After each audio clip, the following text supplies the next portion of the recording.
হঠাৎ করে বাংলাদেশের একটা ইসলাম মানে ভিত্তিক রাজনীতি করা দল, মানে ইসলাম ভিত্তিক রাজনীতি করা দল বলবো আমি, যে তারা ওখানে কেন গেল?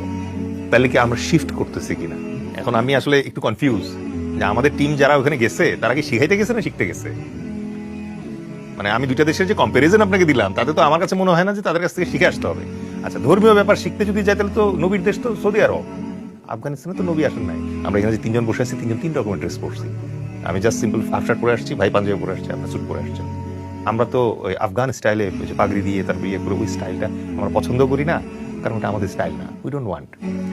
পলিটিক্যাল লিগেসিতে তো আমরা অনেক আগে আছি, ঠিক আছে, পলিটিক্যাল প্র্যাকটিসও আমরা আগে আছি, হ্যাঁ আমাদের সমস্যা আছে। বাট তারপরে আফগানিস্তানের পলিটিক্যাল হিস্ট্রি আর আমাদের পলিটিক্যাল হিস্ট্রি যদি দেখেন, আমাদের তো অনেক বেশি বিবিধ। আমাদের যেই জায়গাটা আশঙ্কার ব্যাপার সেটা হচ্ছে যে পাকিস্তান এবং চায়না, এই দুইটা রাষ্ট্র কিন্তু আফগানিস্তানের যে তালেবান আছে তাদেরকে নর্মালাইজ করার চেষ্টা করছে।